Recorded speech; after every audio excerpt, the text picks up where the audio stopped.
And hello, YouTube. All right. We're here. Good evening. Good evening, everyone, and welcome back to EndGame, your companion to Apple TV's hit series Severance. I'm your host, Jambone S, and with me is your co-host, Misha R.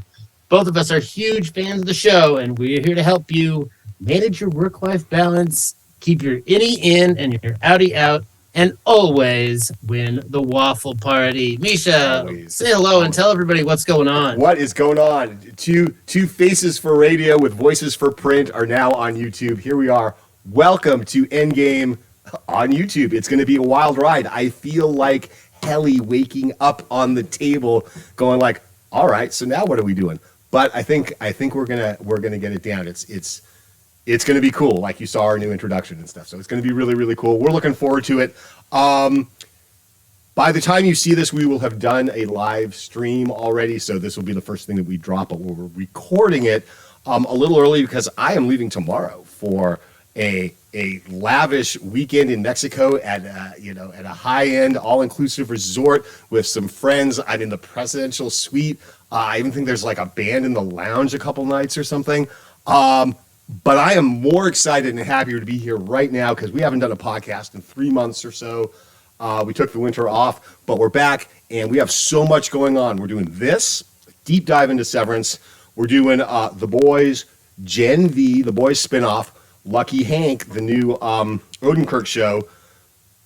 We'll talk about Your Honor, maybe. True Detective is supposed to be coming back. Perry Mason. There's a bunch of stuff coming out. So this is going to be a great year. We're here on YouTube. We're gonna do it up with a lot of guests and things like that. So we're really, really, really excited. Bear with us with any technical difficulties. We do not know what the fuck we are doing. I don't know what I'm doing technically, but we'll see how we do. So with that said, oh my God, Severance. What? How do you want? No, seriously, how do you want to do this in more than just a handoff way? And what general overall thoughts on this show, man? So, I don't know. This show, it's one of it was slow to come to the kind of zeitgeist. It was on for a while, I think, before a lot of people were talking about it. I still don't think it gets the respect it deserves in the greater conversation. Seth Meyers, I feel like, is the only late night host that does Severance jokes. I didn't even realize. And I think maybe a little bit later, I think Colbert started to. Longtime listeners will know that is my barometer for how big a show is late night comics working the shows into their bits. I love the show. I think it's a real sneaky hit. It seems like it's low key. I don't know. Is it low budget, do you think? Is this like... I don't think it's particularly low budget, but I don't think it's something that demands, like it doesn't have a lot of CGI yet, at least, It's very cerebral, and they can get away with like a little, all they do is just a little slight depth of field, like the classic Hitchcock effect in the elevator, to kind of signify the moment of severing when you go to work. What else? Unless Rickon is CGI'd, I don't know. I mean, tonight we're going to talk about the first episode, which I just did the last 2 days I've been doing rewatches of and preparing my notes. And it's a lot of exposition, but a show like this needs it. They need to strongly establish what is not a confusing premise, but the premise needs to be really clear up front. And so a lot of this episode, I realize, is just kind of about doing that, but there's still a lot of interesting things thrown in there too that we're going to talk about. There's also how they do this sort of exposition and world building, because it does seem to be sort of like a world apart. The shit that goes on there, the way the town is, Pips, all this, just what we know so far, kind of gives it at least a feeling of kind of something different or in a bubble or something. And the way they do that is a reflection, and this is just something that hits me every time I see it, of what a well-constructed and well-written show this is. Okay, we're celebrating this year, as Jambone had to remind me a few weeks ago, the 10th anniversary of The Americans, which I always hold up as one of the best written and constructed, kind of cerebral, really awesome shows. One of my favorite shows ever. And this show gives me that feeling. right? Of like being in safe hands. I can totally suspend disbelief and not worry about stuff because I feel like the writing is so good and they've got everything figured out and they know what they're doing. And it makes, because sometimes folks watching shows just to do this or just watching shows, you guys know, can be a pain in the ass. And these shows, a lot of shows suck. And we've dropped a lot of shows and quietly airbrushed them out of our catalog over the years. But this is not one of them. This is a show that gives me that warm, fuzzy TV, classic high-end TV glow. Anyway, go ahead. Yeah. So I was going to ask, my next question is going to be, what do you love about it? But you pretty much covered that. I mean, the premise is great. The characters so far are great. And but it's all the writing and the creative team. And Ben Stiller, executive producing and directing a lot of it. So. Directing, he seems to have his hands on the creative controls, like not quite the auteur, but pretty close, I think. Yeah. He's from not. What I've read. He's not. And why am I spacing on his name? The guy did Mr. Robot, who did Sam Ismail. Sam Ismail, yes, thank you. Who did every episode, wrote, directed, produced every episode, and just like was like Iron Fist. Yeah. So what I really like about it is that we have a sci-fi premise to a degree. Mm-hmm. And there's a lot of mystery. It almost, you could put this in the same category as like Lost or like Fringe, or the shows that have like there's lore, there's backstory, there's Mm-hmm. mythology, but it's also just an office drama too. And when you can wield like the very normal things that happen to people into a high premise plot, like that's right in the sweet spot for me. So I know it's set in an office, but it's not like, The Office is typical office stuff. That show is about typical office stuff taken to the extreme and made comedic. This is like, the very first scene, and obviously we'll get to it. That first scene when Mark comes in and it's really happy, and everything hasn't happened yet, and they have that moment of badinage about Irving making the "Hey kids, what's for dinner" joke, right? And it's like it feels like awesome. I'm trying to say office gossip, but what I really mean is office talk. And that like colleagues would stay at an office and everything, but it's got like a little edge of weirdness to it already there, and I just think it goes from there. So I'm not sure. Is there going to be an office romance and all the classic office kinds of things, or is it just this weird sci-fi thing set in a weird sci-fi kind of office? So let's keep that thought in mind, because I have some comments where we can go with that discussion. I thought too much. And I think it also, the outside world is kind of, is very, very weird in its own way. And I have a lot that I want to discuss about that. But then there's also the same things, like you're dragged out to a dinner that you don't want to go to. It's super weird in this world because there's also no fucking food, but like it's still the same type of like issues that you'd have in a Seinfeld episode. You got to go to a dinner party you don't want to go to. I mean, it's a particularly cringe dinner party, and it's very over the top in its cringe qualities, but. Yeah, I mean, maybe it's another show about nothing or something, but I think it's a show about something, however. Yeah. All right, so I think we already have some of the things we want to discuss on the table, unlike that dinner party that had nothing on the table. Glasses of water. That'll be my last joke about the dinner party. Until we get there. Yeah. So let's just get into it. The Severance season 1, episode 1, the first episode, the pilot, entitled "The Good News About Hell." It begins with Helly, one of our main characters, waking up on a table. Who are you? Who are you? Who are you?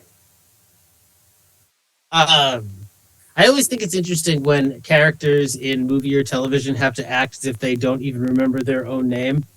Like, I always watch them. I was like, is that how I would act if all of a sudden one day I didn't even know my own name? I don't know. she initially resists, tries to break out of the door, can't get out. We hear Mark's voice over the radio saying, "Who are you?" And he wants to give the survey, and he will say that the survey will make you feel right as rain. Okay. I'm going to throw down an unsubstantiated theory right out of the gate. Okay. This very much reminds me of a moment in The Matrix. And I think there are other connections I can make to The Matrix. Two worlds existing that, like The Matrix and the real world, and one of them being heavily shot with a green tint. And this right as rain passage is very, very similar to when Neo goes to see the Oracle. It could certainly be a nod or a hat tip to that. Interesting you mentioned color. Now you moved pretty fast through that. So let's go back and take a look at everything that we see in those very opening shots, because the beginning of things tends to set the tone. In fact, who are you? The very first word spoken could in fact kind of summarize like the whole question of the show, at least as far as we know it right now. But we see Helly, very red hair, very, very blue. The blue of her blouse matches the blue on the front of the speaker. She's wearing Lumen corporate blue already. Okay. Yeah. Okay. When she gets, and then we see the big overhead shot. We see the carpet with the golds and the greens and things like that. You mentioned the green inside the microdata refinement office. But remember when when Mark and Helly walk down a hall at one point, they go past like a purple office that's like waiting for expansion, and then there's a blue one. So microdata, it might just be their color or something to help them find their office because everything's weird. I don't know. I mean, we'll spend plenty of time talking just about the physicality of the office. So yeah, right as rain. Yes, the carpets are flat colored, but Helly is like really in highly saturated colors. And there's a lot of talk, and we'll talk more about it, about the innies being sort of childlike, and both in the way that they're able to be controlled, and their outlooks and things like that. The way Helly first comes to when she's lying on that table and does those stretches and stuff just reminded me of like a little kid waking up, right? So I think they're really, really on it. We're introduced to some, like the first little piece of weird tech, which is like the little speaker thing with the wire coming off of it. So we're left to wonder about that, but we come to see, obviously, that there's a whole lot of weird tech in this show. And overall, it's got, at least to me, it's got kind of a generic, and this goes for most of the other tech too, generic late 70s, 80s kind of IBM industrial feel to the whole thing. I don't know. Yeah, you know what I'm saying? Like when you see those commercials with that particular kind of, like the very early computers, like a little tiny screen and the slots and shit. So it just gave me, the whole thing kind of gives me just sort of that vibe. But since, remember, we said spoiler alerts, it also, like, they keep you really kind of in locales, very focused, and they give you like the view of the wider world that we'll discuss soon. But remember, the very end in episode 8, like, and it's not spoiling too much to say, at the gala, the gala seems to be very like modern with big, LED panels or LCD panels, right? And the gala is like, seems like a very contemporary production as opposed to like the sort of weird tech. If you've ever seen the Terry Gilliam epic movie Brazil, like the way they do weird tech, like they've got video screens, but they're little tiny, so they use these big lenses to focus them and make them bigger. It's just like really, stuff's just really off, and it's kind of got a little edge of that as well. But then, there's a DVD that he drops in Helly's little testimonial speech, so it's a really weird interplay. Anyway. Yeah. I always like it when you like isolate the very first thing that happens and analyze it. So the who are you piece, I did think about that too, because like I think back to my college literature professors, like you gotta like pay attention to the first page, or in a movie the first shot, and that who are you. I was thinking about that, but I don't know, is this a show about introspection and knowing thyself? Like, but that's only one. Can you draw a lot of meaning from that? That's only one meaning of that question, though. Because if you wake up somewhere and you don't know your name or the color of your mother's eyes, then the question, who are you, takes on a very different meaning. That's not a navel-gazing question. And I think that's the whole thing, is who are these, like it's not even a different physical body, but you're creating a separate personality. Like it's like giving yourself schizophrenia or something, like complete, like you black out and the other personality takes over for 8 hours a day. And who is that thing you've created that's you, but isn't you? And how much of you is you? How much of you is the body?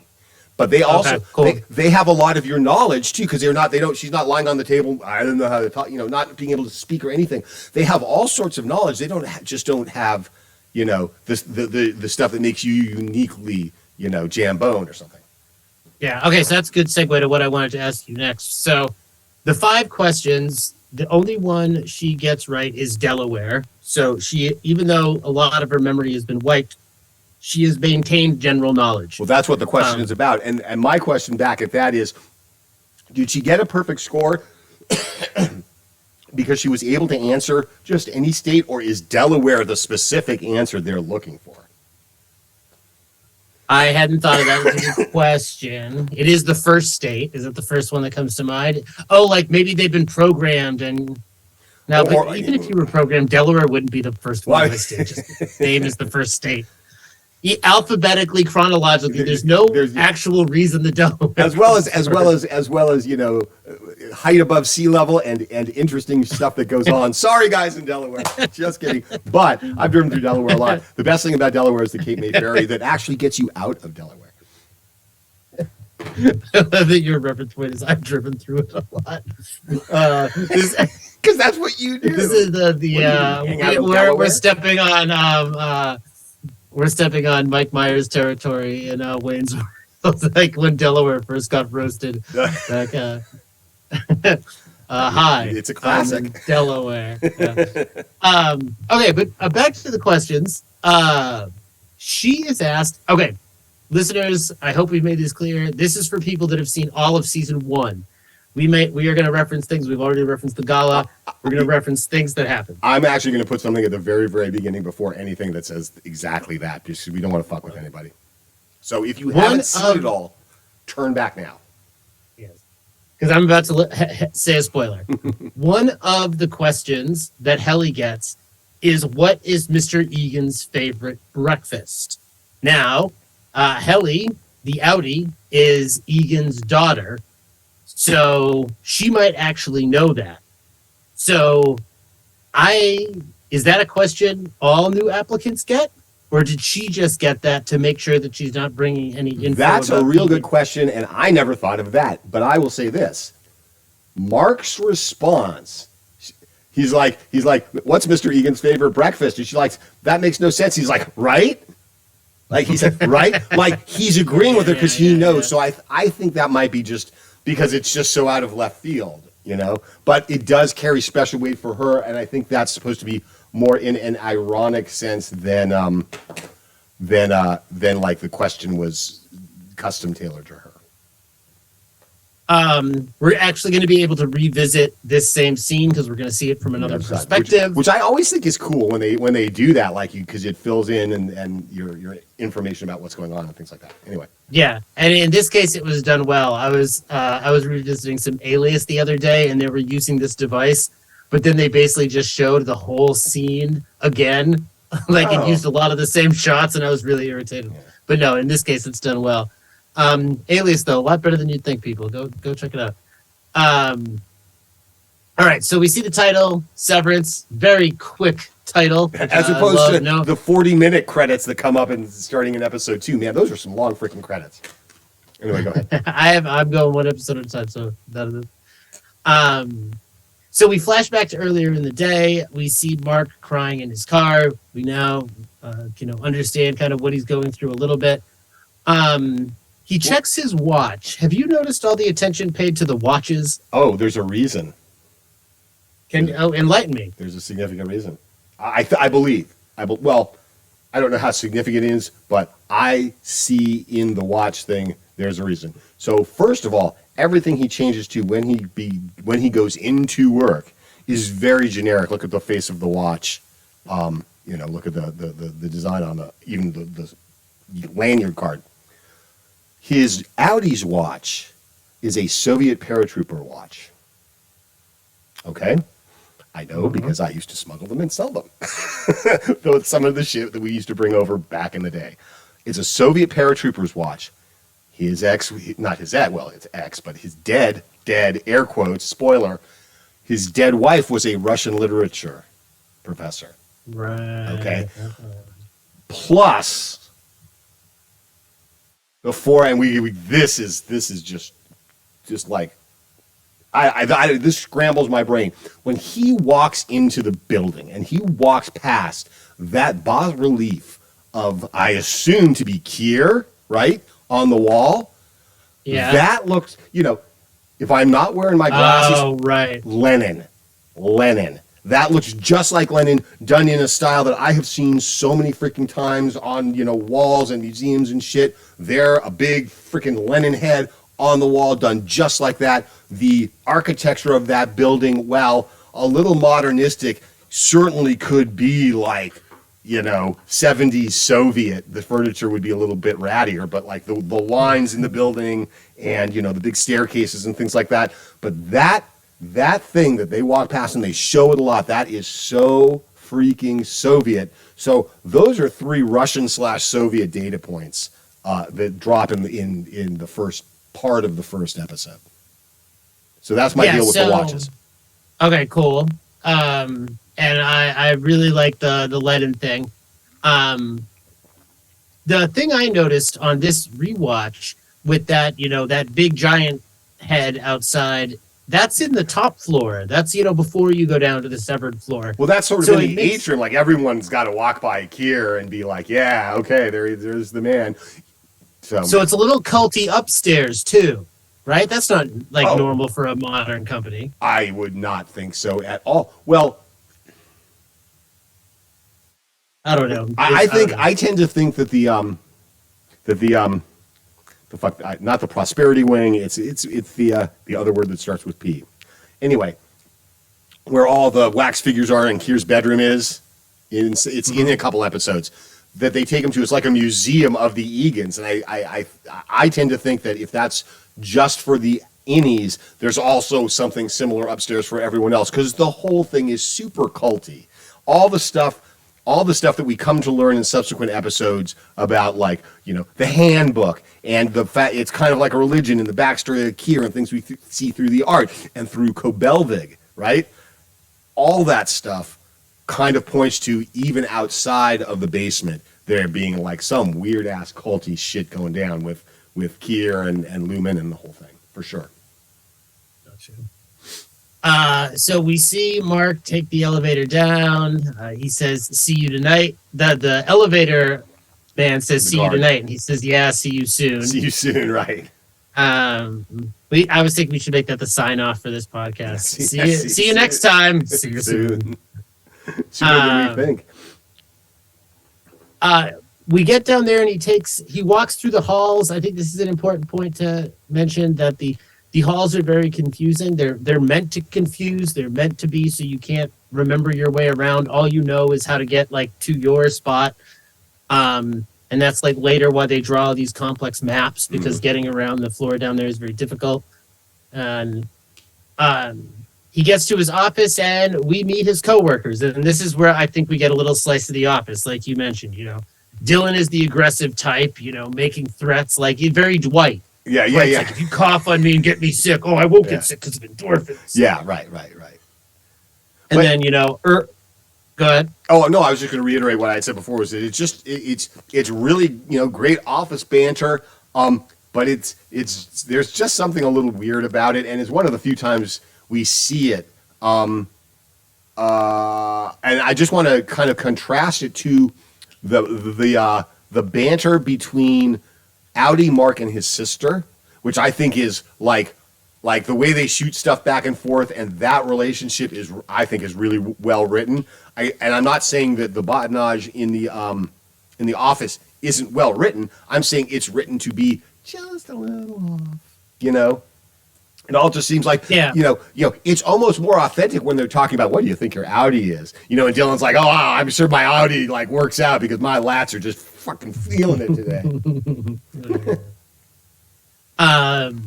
Yeah, the relationship between him and the sister is like the only natural relationship we see in the whole show. Yep. Really. Yep. And I really like them. We'll talk more about them.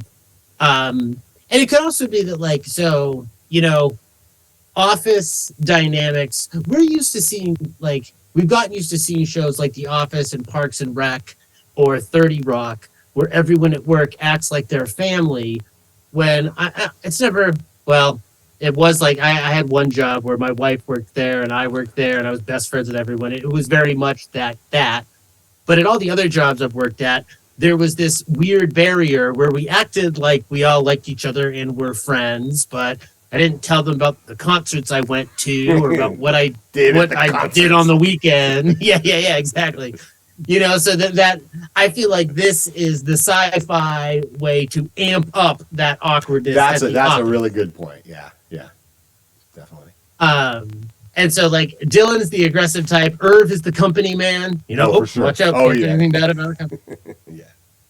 And then I guess Milicic is the scary boss, the guy that you don't want to have to go talk to. Mm-hmm. And he shows up and he takes Mark away because Petey's not going to be around anymore, and Mark is going to be taking his job. Poor Petey. What do you think about the moment where Milicic sets Mark up to say something stupid in Cobell's new office? He tells Mark to compliment the new office. And I don't know. I thought that seemed out of character for what I know about Milicic going forward. Well, like, he's not an office prankster, is he? No. Let's go back for a second because I got some points on the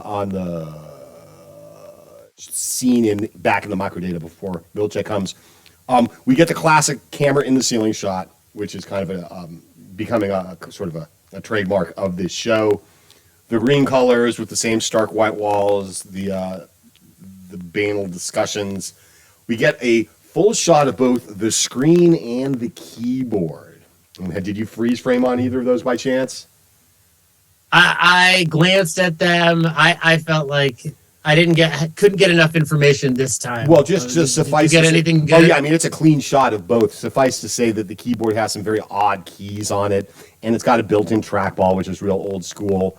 And it's got keys which I guess relate to what you do with the numbers, whatever it is that you are actually doing with the numbers, and you use the trackball to circle it. And then the shot of the screen had, just basically what we've seen, all the numbers and then the buckets down below. Keyboards, roll skills, trackball, blah, blah, blah. Mark has his little light up thing, which we learn isn't an award. They just gave it to him, his little glass face of himself. It says Mark S. Allendale or whatever. Allentown. You know what I'm talking about? Yeah, that wasn't they wasn't gave it. Like a promotion. No, incentive. Dylan at some point in this episode or a future one says, "Oh no, they just gave that to him. That's not an award." Dylan has. You can already see he's got the caricatures posted up on his wall, and on his desk he's got like a cup that's got all the little finger puzzles, right? That he's won, and of course the finger puzzles are the same color blue as the main keyboard and the speaker and all the lumen stuff. The lumen colored Chinese finger things. So yeah, so the Chinese finger traps being a prize. This is probably not very insightful, but I mean, I'm just gonna do my literature nerd thing. Like the whole Chinese finger trap thing is like you keep yourself trapped by trying to pull yourself out of it. That's what keeps you in it. So I don't know. Is there a metaphor there? Well, I mean, look at. Do you think? I think we know that already, and we're only halfway, or not even halfway through the first part of the first episode. The way Hallie is about to struggle, right? All the struggles that Hallie does, and she just doesn't acquiesce. And if you acquiesce, like Mark, you get through it. I don't think Mark lets himself ask himself the bigger questions. But I think the premise of the show, or the premises of the show, or the storylines of the show, I think is a better word, are kind of kicked off in all directions by the shit that happens right now. PD doing what PD does and not coming to work and having been replaced. So Mark gets a promotion. Hallie R comes in as the fourth refiner, and then Irving runs into Bert. And I think that kind of are the three main things that kind of set everything in motion in that respect. So. Gotcha. So we're gonna, in later episodes, we're gonna talk more about what happens on the screen and the numbers and what they do. Mm-hmm. One thing that I thought was highlighted in this episode that I didn't remember in previous viewings was that little Rolodex. Did you notice that? With the names that come by on. Yep. Yeah, is that maybe like what job he's on today? That's the file he's working on. That's the file he's working on. Now, some of them sounded like people names, some of them didn't. There's always, there's much speculation, and I think we we might be well served in the vague interest of time, not even to begin to speculate on episode 1 what the numbers mean. Yeah, right? I think we should say that. Yeah, I mean, because I'm not sure how much more clarity. I don't recall how much more clarity, but I'm doing my. I'm Special K with her broken leg, so I'm like, okay, fine, we'll watch ahead. So we've done episode 5. We're through episode 5, just in a first, just watch, and there's not a lot more clarity, at least through there, about what the numbers are about. There's going to be episodes to talk about them more, and we'll do our speculation then. Yeah. I would say. So while we, get a sense, a little bit of a sense of the office. We find out PD is no longer with the company, so Mark gets promoted. The board is there. I think that's the biggest mystery is the board. The theory I'm just going to throw down now, and this is a long shot, but if I'm right, I'm going to be able to grandstand. I think the board is AI. Oh, I think the board is definitely not AI. I got something weirder for you. Then we have a bet. Okay, I got something weird for you. All right. Because it's all like weird culty shit, and because at least through episode 5, I don't think we hear them actually speak. We just hear the static.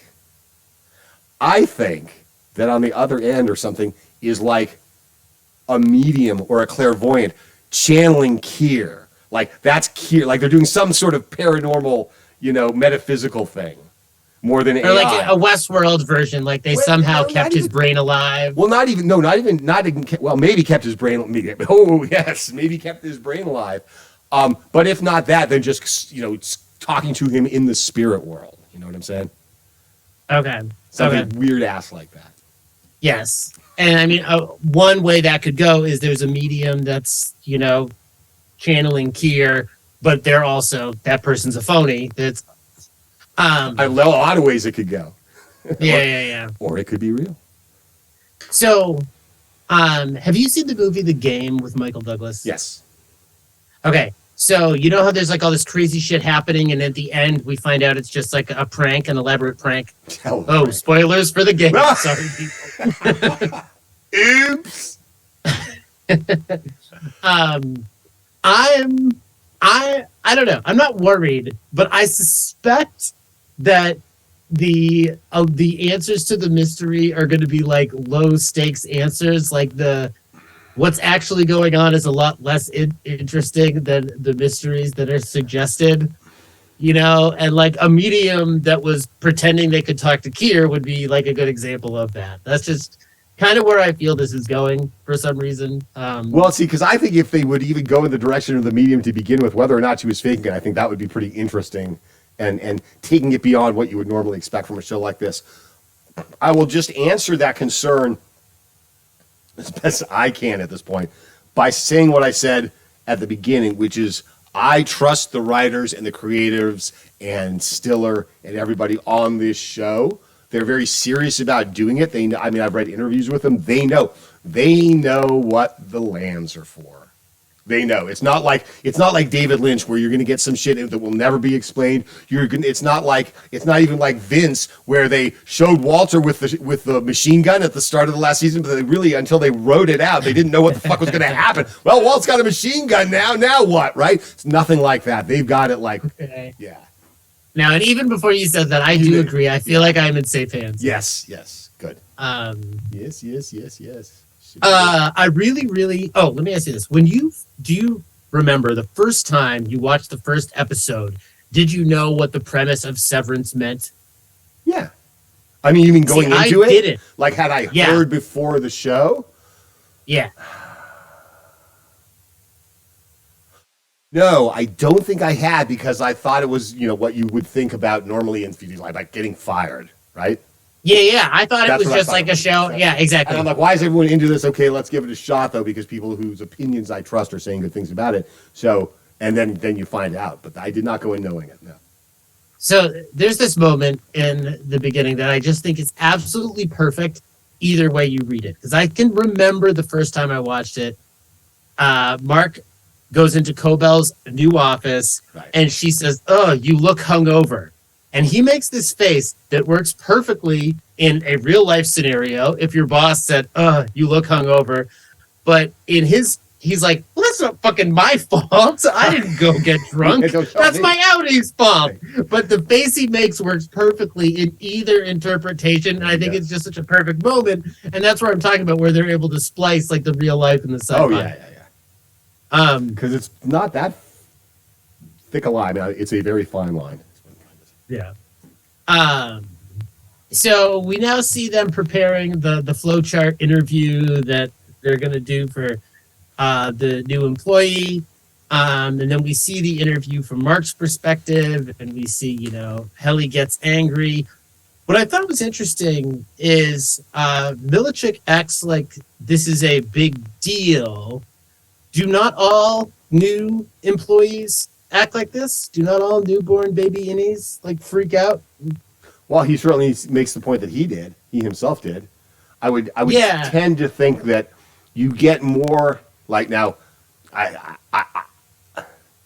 Something tells me that never in the Severance program have they had someone react as badly as Helly has, like trying to hang themselves in the elevator type deal. Spoiler alert. But that said, I mean, I'm sure, you wake up, you don't know who you are. Who are you? You don't know. That's gonna get you a little triggered, as they say. Mark said it happened to him, and so I assume that it happened to the majority of people, at least. So when Milichik says to Koval, "Are you seeing this? Do you see what's going on?" Is that specifically maybe because Helly's, a company person, the daughter of the boss? They're like, "Oh shit, is she gonna get pissed?" It might just be related to the fact of who she is. They all act like that, I guess. But they were expecting her to be different for some reason. So I took that to be a reference to Mark and what Mark was doing in that situation, rather than Helly. Which because he broke protocol at one point. Right. And okay, which again reinforces Helly's reaction as being kind of normal, because neither of them were surprised at that. They were watching and talking about Mark, right? That also points out something that needs to be kind of hashed out, which is the situation with Mark, right? And why Mrs. Selvig is there, and why they're doing shit to Mark special, because obviously, as we learn later on, there's special shit going on with Mark and the whole thing. So again, all of this stuff, like knowing that as I rewatched, one again, I was thinking, oh, they're watching Mark, and the first time I saw it, when watching it brand new, I had the usual kind of intentionally induced wondering, well, is Mrs. Cobell just the innie of Mrs. Selvig, and they're the same thing? But pretty soon, once you kind of catch the vibe of the whole thing, that she's there to keep an eye on Mark, Audi Mark as well. That's why she's pretending to be Mrs. Selvig, right? So there's all sorts of shit going on. So anyway, that's how I read that thing. Sorry to digress. No, I mean, I think you're getting at the big questions, which we'll dig more. That's the whole thing about this show is the big questions. Yeah. Now, and I mean, Mark and his wife and what they're going on with all that. The whole thing. Go ahead. As well as Rickon's book, which I am just head over heels about the book. So wait, I've lost myself in my own notes. So we are Mark's already gotten his promotion. Did we hit that part yet? Yeah, and Mark's like, we're basically at where Mark is seeing the interview from Mark. Okay, I'm sorry, because there's some shit that I wanted to make sure we talked about, which is, most importantly, is the fact, well, question one. So Mark Innie got a promotion. Does Mark Audi get more money? Because Mark Audi doesn't know. Mark Audi's never going to know. So maybe that's why they're doing total exploitation of the workers, which I think is a big thing about it. Exploitation of the innies, which is why we get like the Lenin and all of that stuff. Also in the thing, the classic line, dude, this is key. When she's giving him the promotion, she says, I am happy to offer you the freedom to serve Keir as like the manager of microdata refinement. That word is really weird. What Milchick says about when Mark starts asking questions about PD, Milchick goes, "Oh, we can't tell you that. We would be aiding your assault on PD's privacy."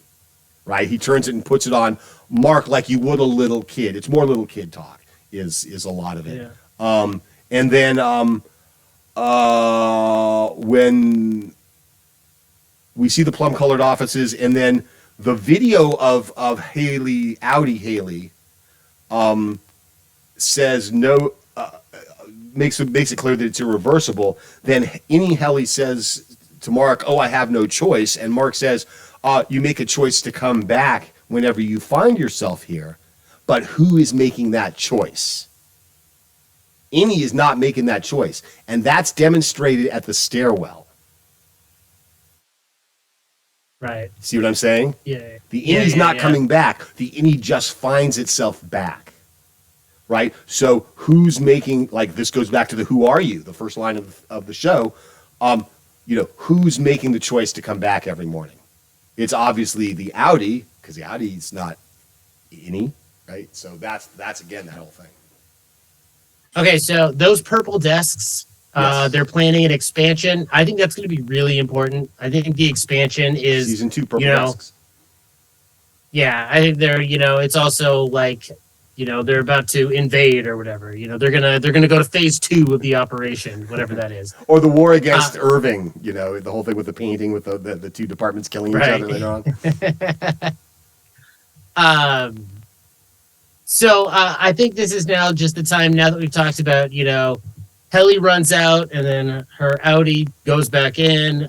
Now is just the time to say, back in your working days, I want you to think of the time in your life when you were at a job that you hated the most. Would you have considered severance so you didn't have to go to work?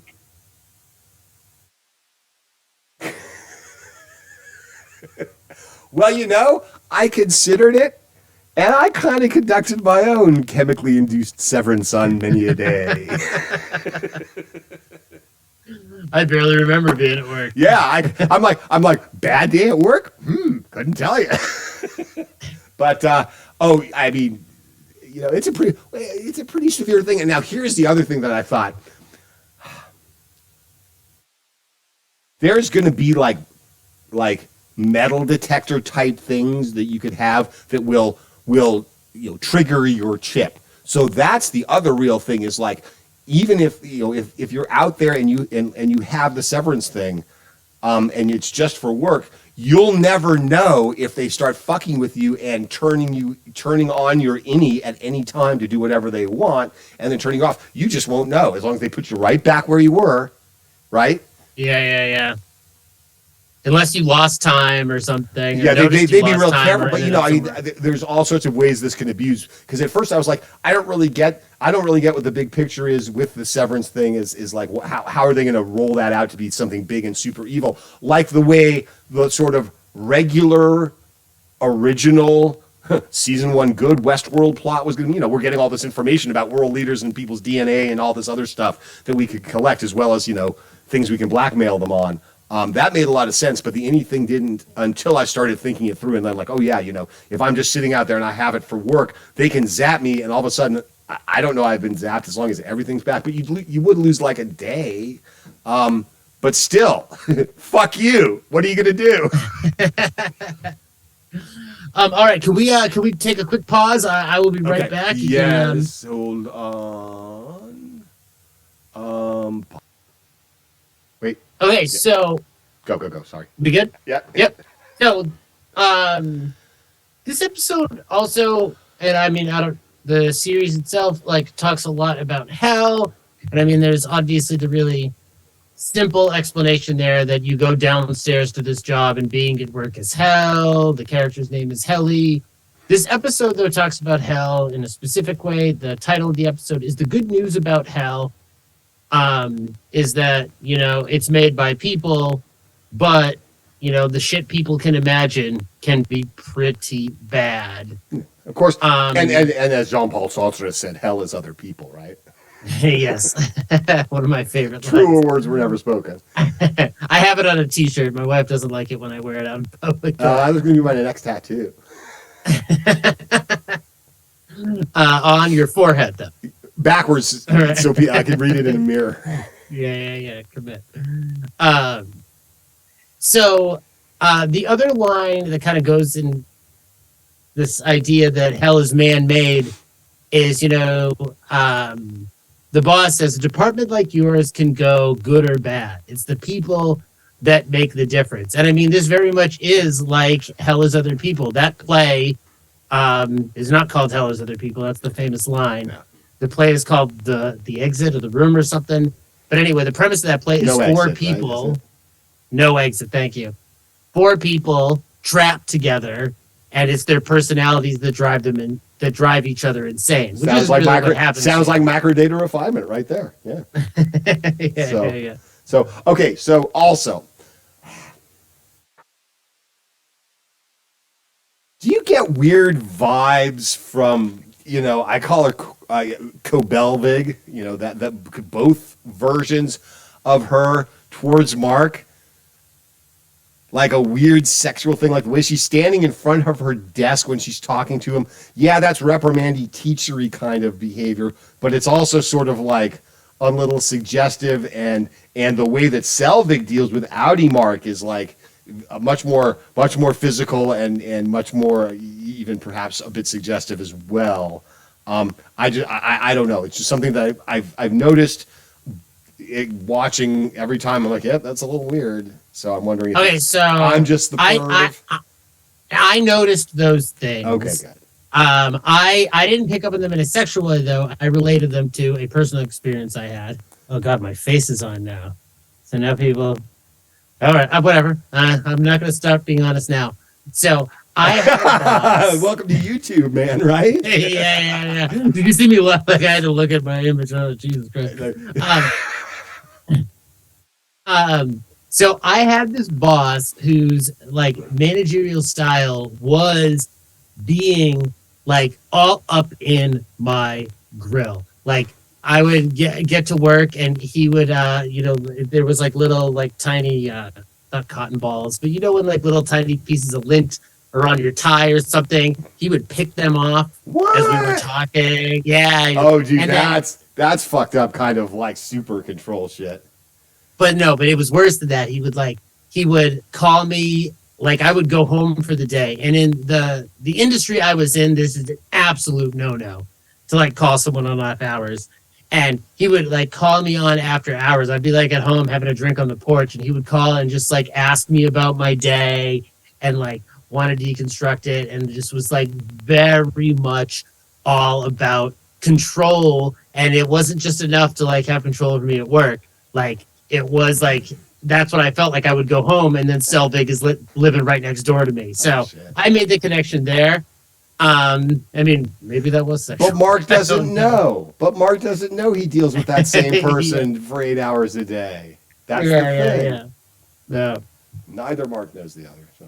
And I mean, we'll get into the discussion. Is Mark the center of the experiment that they're doing down there with him and his wife, or are all the people down there just kind of equal interest to Keir and company, or is Mark of special interest? You have a feeling one way or the other at this point? Well, we know we know Helly, so we're going to put her aside. Yeah. I don't think that there's like a thing going on. There's like the level of subterfuge where you make someone think their wife has died in a car crash, and then you bring your innie and her innie together to like see what happens and see if you recognize them, even with that like deep emotional bond, which I think is part of the whole thing with this. Yeah, they're not doing that with Dylan and Irving. Okay. Yeah. Now I think we find out more about Irving and why he's there, and I think it's why he's there again. I think this is his second tour of duty, as we are to find out in later episodes, if I'm not mistaken. But I haven't seen like this is the first time I've gone through and watched them since the original watching, so I don't really recall, but I think there is something to that. Yeah, I agree. So we see Helly watch her own video. We see that, her Audi has chosen to put her down. She put her down there. She chose the and then Helly slowly realizes that she's never going to leave. But where else has she got to go? Yeah. What's the hurry, sweetheart? Stay a while. So we're about to step out into the quote unquote, and I'm heavy quote unquotes here, into the real world. Anything else you want to say about The Office before we move out to wherever this is taking place? The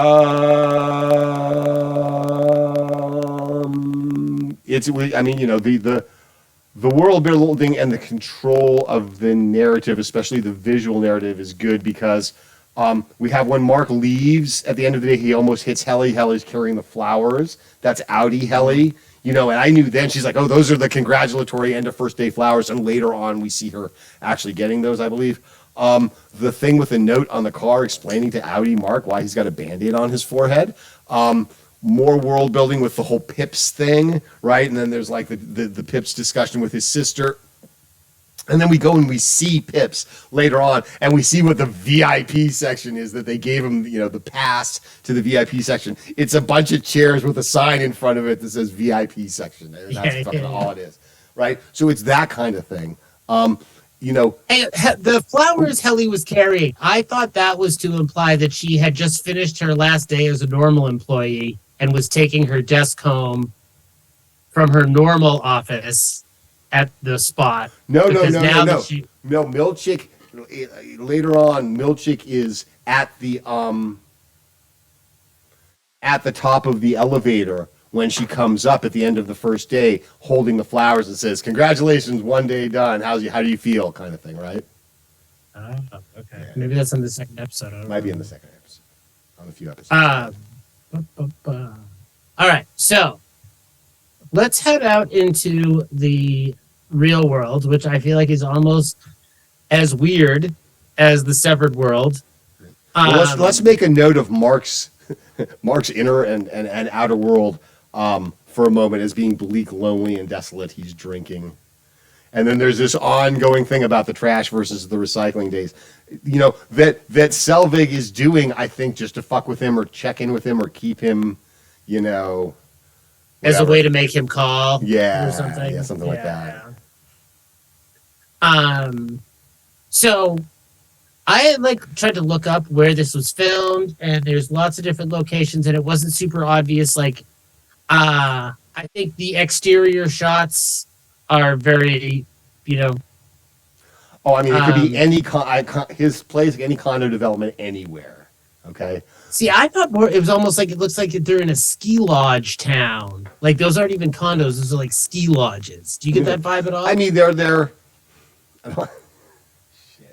I don't want to say low income housing, but if there were a company that was huge and had a bunch of employees and they wanted to build corporate company house, that's what they look like. They look like corporate housing, or long term. Yeah, cookie cutter company town totally place. The city. Unfinished basement. When he goes down to the basement and looks at the candle, which resurfaces later, and at the other shit, it's an unfinished basement and whatever. So, yeah. Yeah. In later episodes, we're gonna get into maybe what state this takes place in, because I feel like there's a license plate in it that I I did a lot of research on and was never able to figure out what license plate that could have been. You won't. But you can go on Reddit and watch people who have driven themselves, in fact, legally insane trying to figure out that very point. Okay, I'm glad I didn't go that far with it. Okay, so it does. We're in a fictional world even once we're outside Lumen. We're not. Okay, is that fair to say? I tend to think so. That was sort of what I was saying before, except for when we get to, like I said, the big gala at the end, and that seems very like real, current, modern, contemporary thing. I mean, it could still have some Lumen weirdness. It could just be, how Lumen does it. Still using pneumatic tubes to send messages or some shit like that, or,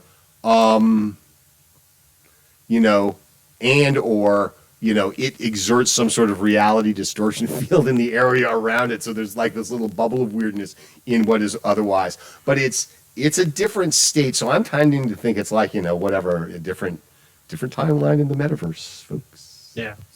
Because like the other characters we meet don't work at Lumen. Mark's the only Lumen man that we meet on the outside. Well, I mean, besides Sobel, Kobel or whatever. Mm-hmm. But at the foodless dinner, no one else there is Lumen, but they're all very, very weird.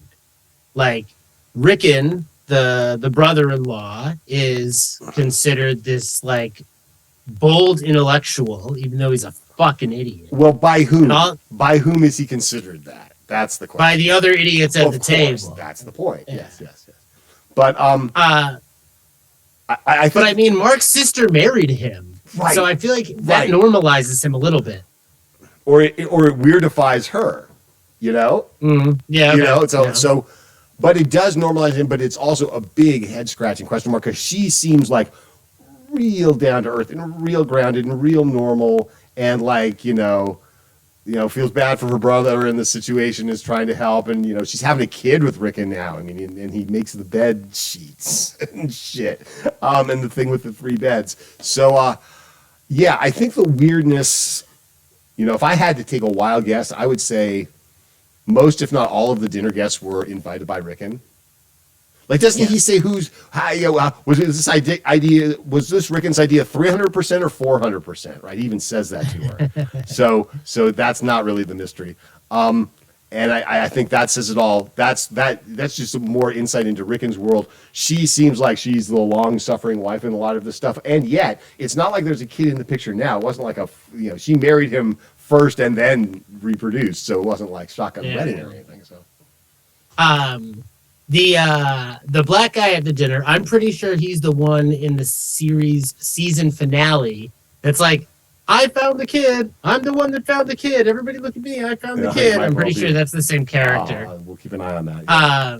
So it's like he's inviting his groupies over, so to speak, like the people that think that he is, that his book is interesting.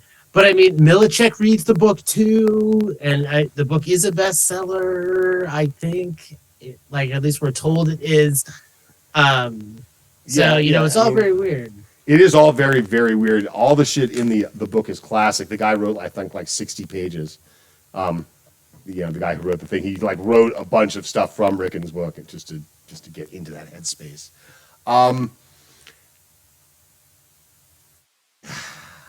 Who else does he interact? Petey seems pretty normal. Petey's daughter seems pretty normal. I'm trying to think of other people that, he interacts with.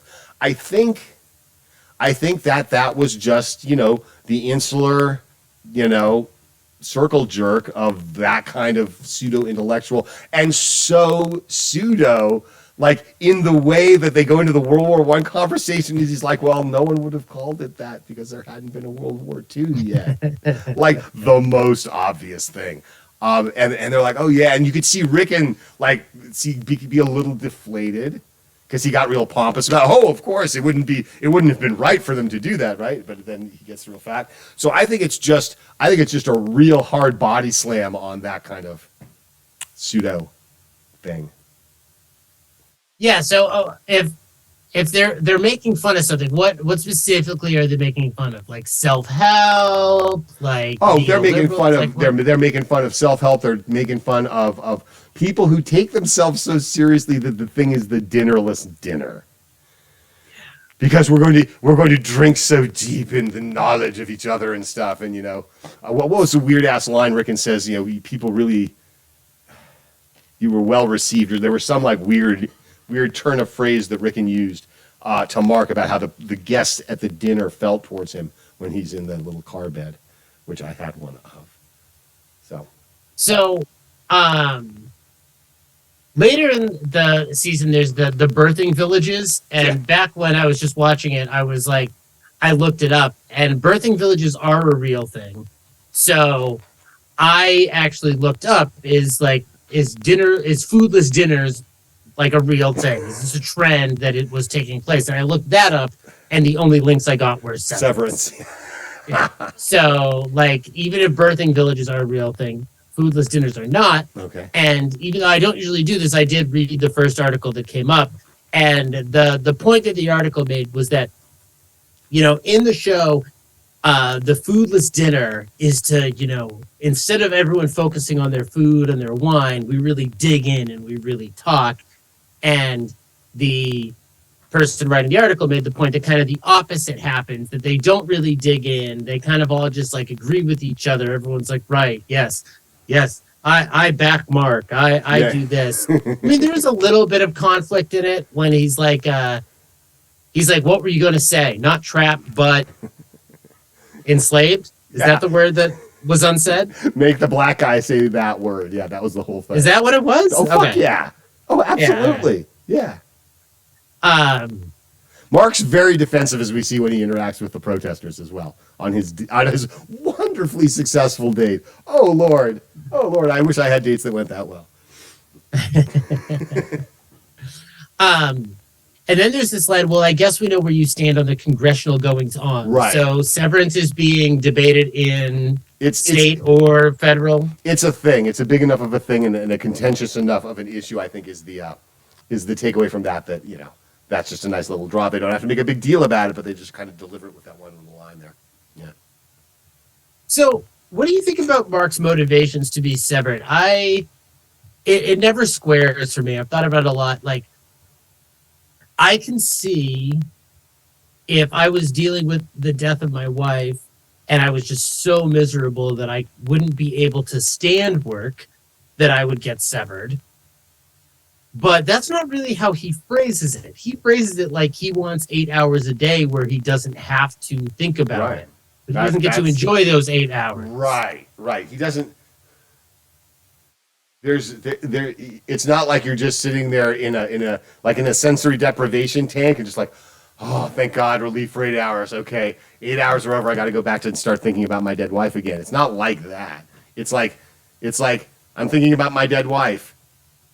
I'm thinking about my dead wife, and like that continuity, which is the whole thing that Helly, is all upset about. It's like we never leave. And Mark, who has learned to Mark, who has learned to rationalize it at this point, says, "Oh, well, you leave and you make the choice. You be referring your outie, make the choice to come back and send you back to this place." So yeah, I lost. So after the foodless dinner, his sister makes him a sandwich. We've already said, I just want to say it again, I really like him and the sister. It really reminds me of the kind of the relationship I have with my sister. We have like the exact same sense of humor. Yeah. And after a foodless dinner, we would definitely be cracking the exact same jokes. Right. Yeah. And I thought about you guys too, because I do not have a sister, but I thought about you too, and I was like, oh, it seems very, very legit. Okay, Luluman. Sorry, Luman. Yeah, I'm with you. Equals E Corp. I have in my notes. Is there such a thing as a misdiagnosed alcoholic, or is it an undiagnosed? Because that was really kind of struck me as weird. Misdiagnosed alcoholic, as if he was diagnosed as something else. Yeah. Misdiagnosed. Anyway. Or was he not an alcoholic and was diagnosed as one? No, I think the implication was he was in fact an alcoholic that was misdiagnosed. Is Mark an alcoholic? I think we're supposed to think that, or borderline, don't you think so? I mean, he seems to drink a lot. He drank all through the date and everything. He's hungover the first day. He immediately goes home and drinks, which is really abusing the innie-outie privilege. Oh, yeah. Fucking to always subject the hangover. That's the brilliant move right there. That's the money move right there. All right, I'm sold. I'm getting severed. Sign me up, man. Just for the hangover. Or they sell it to you for that, and then they've got the chip in you, and that's when they start they have a little army of hangover people. And my last note on my notes is these people are the worst, and that was my summary of the dinner. Yeah, they are definitely the worst. We also learned that he was going to therapy. Mark was going to therapy for a while, but he's not anymore. So he's like not trying to work on his issues. We have the whole 3 beds bit, which is, just shows how weird these people are, and like how much they're like reading books about the right way to parent and stuff. Which, we have plenty of time. We have 10 episodes. Actually, we only have 9 episodes to talk about it. Yeah, and especially because you and I are particularly well qualified to do so. Yes. Hey, criticizing things we know nothing about, isn't that pretty much our brand? It's my stock and trade for sure, because I know nothing about anything, so any criticism I make is going to fall into that category. Yeah, Sis and Rickon treat Mark as a baby, tucking him into like a little kid bed, tucking him into the race car bed. And her line about forgetting does not equal healing goes to our point, is like, is that really, such a good thing that you just go and you don't remember those 8 hours instead of remembering them or experiencing them without having to think about her, which is really kind of what you want. But all of that is avoidance of having to go through the process of acceptance and heal in one of those situations. So, yeah. And it probably compounds it. Like that's why maybe he's like bawling his eyes out in the morning, because like he only has so many hours in the day to process it. And he's drinking during those, so he's not really processing it. As soon as he leaves work, he probably goes to Pip's VIP section or not, and starts hitting the bottle and goes home and drinks, and he's got a lot of booze there, and goes into work, and then snip, he's hungover. By the time he gets off, he's ready to go back to Pip's, and he probably does. So he's clearly not doing any of the processing to get past it. Yep. All right, so let's talk about Petey. He goes to Pip's. Yep. First of all, he sees Petey like stalking him when he's at his sister's, right? Yeah. His sister's, he sees Petey. There's a businessman in your yard. Salary or so at Pip's, Selvig Kolbig, whatever. She calls, his boss calls, and while he's on the phone, Petey shows up at the bar, tells him to hang up so they can talk. And we find out that Petey was the 4th of the group beforehand, but he left and he has bypassed the implant. I guess he's now on the run from Lumen, right? Well, yeah, because Lumen, we're supposed to assume Lumen is very much, it can't be reversed. It can't be reversed. That's the whole thing, and that's what the board remember. And it becomes an issue later because Selvig Kobel realizes that it can, and it has been, and the board doesn't like that. And I think she gets into trouble as a result. If I don't, yeah, I remember at one point thinking that Petey might have been a Lumen plant, and this is another measure of control on Mark. So I just want to lay that down. But then I remember, I think things later in the season dissuaded me of that idea. So I'm not sure, but I just want to throw it out there now. Because I mean, Petey is definitely, again, first episode, very important. This is, the exposition. They set up what Severance is, but they also immediately let us know that something is very fucked up about it. That something went to these lengths. Someone went to these lengths to get away from it. And they somehow bypassed it. And, they bring up Grainer. Do we know who Grainer is? Not yet. We meet Grainer in 2. He's the dude who's sort of like, I guess is above I always want to say Colbert. Cobell. You're right, Cobell. Cobell, kind of, but sort of parallel kind of thing. But he seems like he's the security dude. Like if there's a parallel structure, he would be above Mitchnick. Okay, Kind of more security oriented, and she's more like admin. I don't know. Gotcha.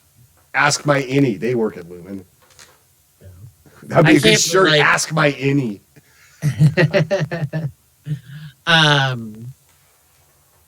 So he says they both know Grainer. We don't like him, so he's a bad guy, according to Petey. And nothing down there is what they say. Right. I think we need to save some of this discussion for the rest of the season. I mean, that's all we've got to go on at this point. We're not going to do full spoiler and have the entire discussion now. And in fact, it may not even be revealed this season.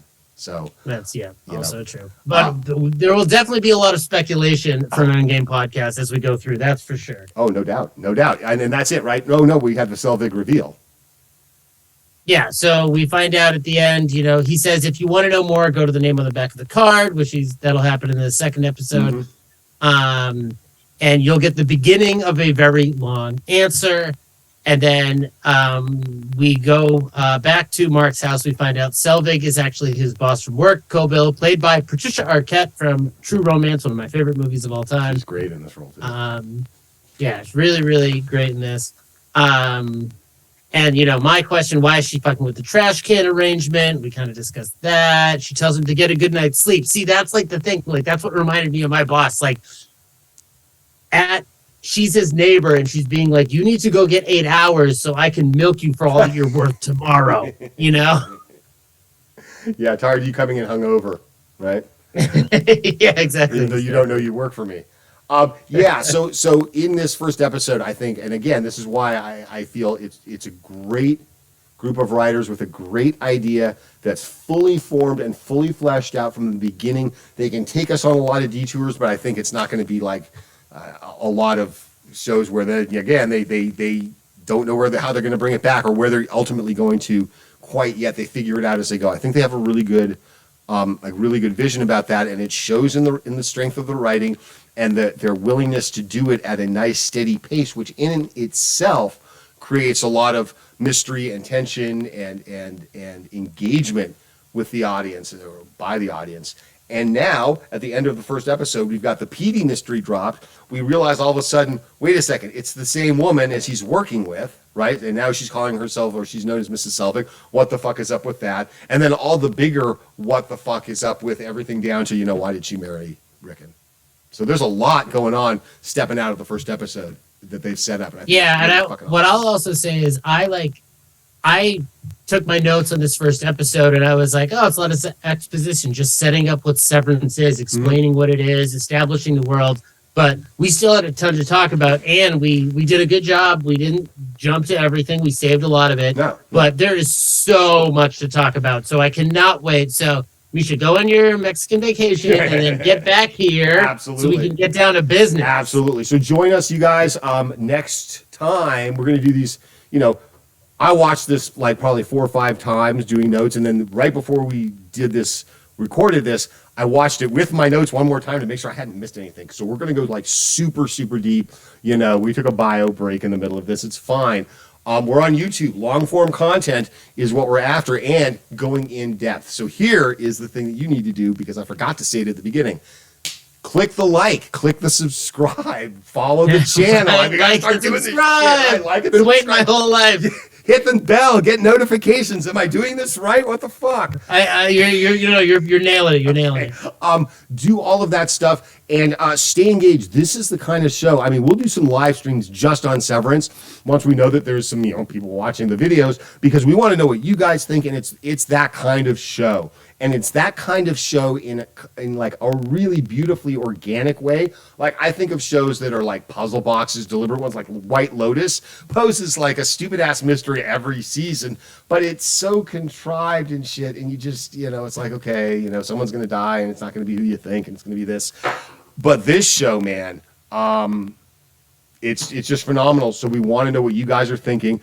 The website's still working, so you can go to it's in a state of disrepair, but you can email us at jambone, JAMBONE, or Misha, MISHA, at endgamepodcast.com. We're still on Twitter. We're going to start bulking up our Facebook. And of course, we're here. You can leave comments on these videos. And at least for the first 40 years of this thing, till we get 1,000 followers, we'll read all the comments. Absolutely. All right. I can't wait. I can't wait, you guys. Jambone, this is awesome. We're back. We're back bigger than ever. It's beautiful. I will go down to Mexico way, and when I come back, we will crush this out. And as the shows roll out, man, get ready. Endgame Podcast on YouTube. Peace. Psyched. We're out.